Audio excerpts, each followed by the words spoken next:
बोली करे अपना यो ना देश तुम्हारे, फिर पीछे पछताओगे कर ले सोच विचार। तो पुण्यात्माओं, इस भक्ति मार्ग का ये दास डॉक्टर है और कोई नहीं पृथ्वी पे, बाकी सब मरीज हैं। और मरीज के कहने से मरीज दवाई लेने लग गया, दोनों मरेंगे, क्योंकि वो तीनों मरेगा, उसने दवाई गलत खा ली, उसको ऑपरेशन होगा, क्योंकि परमात्मा उससे नाराज होगा। ये भक्ति का जो ट्रीटमेंट है ना, टेबलेट दास बताओ वैसे ही लेनी है आपने, अर्थात जैसे भक्ति दास के ऐसे करो।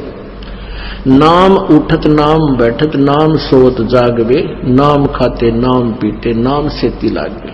मान लीजिए आपका सुबह उठने का अभ्यास है तो अच्छी बात है, उठ जाइए, उठ कर कर लो, लेट कर कर लो, बैठ कर कर लो, आंखें खोल कर कर लो, बंद करके कर लो, लेकिन सिमरन पर ध्यान रखना पड़ेगा। मैं क्या सिमरन कर रहा हूं, किस मंत्र का जाप कर रहा हूं, उस मंत्र पर सुरत नृत मन, और चौथा ये श्वास पवन जिसको बोलते हैं, ये चारों मिलाकर करनी पड़ेगी। और इसको चाहे इस सिमरन को आप माला से कर लें या बिना माला से कर लें, वो आपकी इच्छा। जैसे पहली वाले बच्चे होते हैं, जैसे कलम तख्ती पर लिखते हैं, बार बार उसको मिटाते थे, लिखते हैं, फिर बड़े होकर के उनको ना आवश्यकता पड़ती है तो कोई आवश्यकता नहीं। लेकिन माला से जाप करना अच्छा है, बुरा नहीं, क्योंकि परमात्मा कहते हैं ऐसे जाप ना करो जैसे माला तो कर्म फिरे और जीव फिर मुखमा ही, और मनवा तो 14 पर ये सुमन नहीं। माला आपके हाथ में है, आप मणियां तो फेर रहे हो, मन का फेर रहे हो, और जीभ भी बोल रही है और मन उस पर लगा नहीं, तो बोल क्या रहा है? कहते ये सिमरन नहीं है। कर का मन का डार के मन का फेर, यानी केवल हाथ से मन का फेर रहा, इससे नहीं लाभ होगा। मन को इस श्वास के ऊपर लगा, यानी सांस का सिमरन करते हो तो आपको ये ज्ञान होना चाहिए मैं बोल के रहा हूं। जैसे सुमन करते हो, बाहर कौन सा मंत्र बोल रहे हैं, छोड़ रहा हूं, उसके ऊपर ध्यान हो, मैंने श्वास से क्या बोला, और जब पा जाप है, ये बोल के नहीं करना। यानी इसको सुरत और शब्द अभ्यास कहते हैं। सुरत और शब्द, शब्द तो ये मंत्र है, ये जैसे बाहर छोड़ा उस शब्द पर ध्यान लगावे, तो सुरत शब्द ये अभ्यास करे। सिमरन जब करे तो आपका नाम के ऊपर ध्यान हो, चित्त हो, तो वो सिमरन सही है।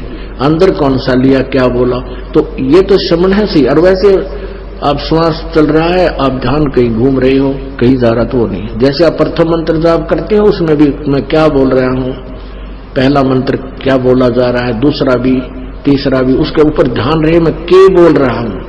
और रह रहकर ये भी कभी कभी याद आ जाए कि आपको ये पता हो कि ये प्रथम मंत्र किसका है, दूसरा किसका, तीसरा, चौथा, पांचवा, ये किस किस देव शक्तियों के हैं, ये भी आपको ध्यान में रह रहकर एक आधी बार आ जाना चाहिए। अन्यथा जैसे बोल रहे हैं उस मंत्र पर अवश्य ध्यान रहे मैं बोल क्या रहा हूं। प्रथम मंत्र उच्चारण करके भी कर सकते हो, लेकिन ध्यान अवश्य रहे, मन मन में भी कर सकते हो। और जो दूसरा मंत्र सतनाम है, इसको केवल श्वास से किया जाता है, उस पर भी ध्यान रहे मैं बाहर क्या छोड़ रहा हूं, अंदर कौन सा लेना है। 2 अक्षर का होता है ये सतनाम, 1 अक्षर बाहर छोड़ना होता है, 1 अंदर लेना होता है। तो मैं क्या बाहर छोड़ रहा हूं, क्या अंदर ले रहा हूं, कौन सा मंत्र मैंने जाप किया है, उस पर चित्त रहे, वो शब्द रहे, सुरत शब्द, उस शब्द पर या सुरत रहे, ये ध्यान रहे, इसको सुरत शब्द अभ्यास कहते हैं। ये दूसरे नकली पंथाड़े कहते हैं सुरत और शब्द का ध्यान करें, 2.5 घंटे सुबह, 2.5 घंटे सामने बैठ जाए, कोल्लू सा गाइड गए, और फिर कहते अंदर शब्द सुनना है, ये सुरत शब्द अभ्यास है। अरे झूठा ज्ञान ध्यान कहाँ ला रहे, तेरा ज्ञान ही व्यर्थ है, तुम ढूंढ कहाँ रहे हो, ये बात बेदा चतुराई। इस नाम के सिमरन से आपके अंदर वो धुन प्रकट होएगी, और जो वास्तविक धुन, ये तो काल की धुन है जो शरीर में तुम सुनोगे, इससे बाहर सचखंड के अंदर जो सुरत है वह शरीर से बाहर निकलकर आत्मा फिर सुनेगी। शरीर में रहते हुए आपका एकदम सूक्ष्म शरीर बाहर चढ़ेगा और फिर वो धुन सुनाई देगी। शरीर में रहते हुआ धुन परले पार वाली नहीं सुन सकते, ये मूर्ख बना रखा था हमारे को। सुरत शब्द अभ्यास का गाटा जोड़ रहे थे और सुरत का बेरा न शब्द का पता। शब्द क्या, शब्द यानी मंत्र, अक्षर, जिसका हम जाप कर रहे हैं उसको शब्द बोलते हैं और सुरत उसको पर ध्यान रहे, ये सुरत शब्द अभ्यास है।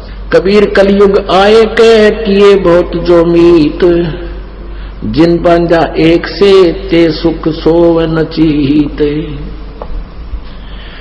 कबीर गुरु मर्याद न भक्तिपन, नहीं पिया का अधिकार, कह कबीर व्यभिचारिणी का कहीं नहीं सत्कार।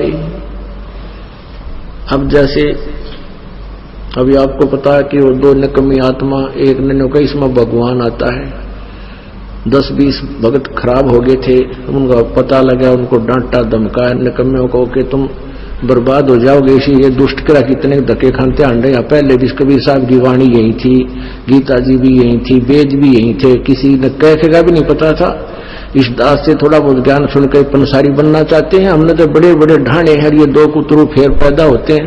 कहते संगत माए कुसंगत उपजा जैसे वन में बांस, पाग किस आग लगा दे करे बनखंड का भी नाश। ऐसे दुष्ट टाइप के इंसान होते हैं जो संगत में से कुसंगत उपजती है, जैसे वन के अंदर बांस उग जाता है। वन में बांस होता है बंबू, वो क्या होता है कि जब तेज हवा चलती है तो ऐसे थपेड़े लगते हैं, वो ऐसे आपस में घिस के और उन बांसों से आग लग जाती है और पूरे दावानल का रूप धारण कर लेती है, पूरे वनखंड को, पूरे जंगल का नाश कर देती है। कहते ऐसी नकमी आत्मा जो होती है वो संगत में से कुसंगत उत्पन्न हो जाती है, वो आपस में बकवास करके पूरी संगत का नाश कर देते हैं। तो ऐसे कीड़ों से भी हमने सावधान रहना चाहिए। कोई भी भक्ति मार्ग का आपको गाइडलाइन दास देगा, अन्य कोई नहीं दे सकता।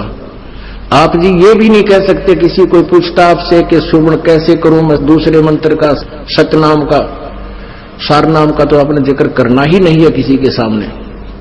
आप नहीं बता सकते उसको कि ये मंत्र बाहर छोड़िए अंदर ले, नहीं तो आप उसके गुरु हो जाओगे, आपका नाम खंड हो जाएगा। आप उसको ऐसे बता सकते हो कि गुरुजी ने मुझे ऐसे बताया, मैं तो ऐसे सेवन करता हूं। वो भी सतनाम जिसने ले रखा हो, जिसने ले नहीं रखा उसको नहीं बता सकते। जिसने ले रखा है वो कहता मेरे भूल लगी है, और वैसे तो हम यहाँ शुद्ध करा देते हैं, यहाँ भी पूछ सकते हो। वैसे भी जिसने उपदेश ले रखा है, दूसरे ने भी ले रखा, सतनाम दोनों ने ले रखा है, उसको ये नहीं कह सकते आप कि ये पहला मंत्र ऐसे छोड़ दूसरा ऐसे ले, आपका नाम खंड हो जाए, क्योंकि आप उसके गुरु बन गए। आप उसको इतना कह सकते हो कि गुरु जी ने हमें ऐसे बताया है, ये मंत्र ऐसे छोड़ना है, ये ऐसे लेना है, वो समझ जाएगा दूसरा कि ऐसा मंत्र। और कोई सीधा बताता है तो ऐसे भक्ति कर, 2 घंटे 3 घंटे सुबह कर, फलाना कर, ये मंत्र ऐसे कर, वो तुम्हारा गुरु बन गया। वो दुष्ट आत्मा ने तेरा भी नाम खंड कर दिया और भक्ति नाश होगी आपकी। तो इस प्रकार के जो मिस हैपनिंग आपके साथ होती है, आपकी भक्ति के ना करवा देती है। उसके लिए आपने पुनरुपदेश लेना पड़ता है, परमात्मा रजा बख्श देते हैं। कहते हैं कबीर गुरु मर्याद ना भक्तिपन और नहीं पिया का अधिकार। यानी जब दूसरे पर आस्था होगी तो आप अपने मालिक से ऑटोमेटिक कट गए, परमात्मा से।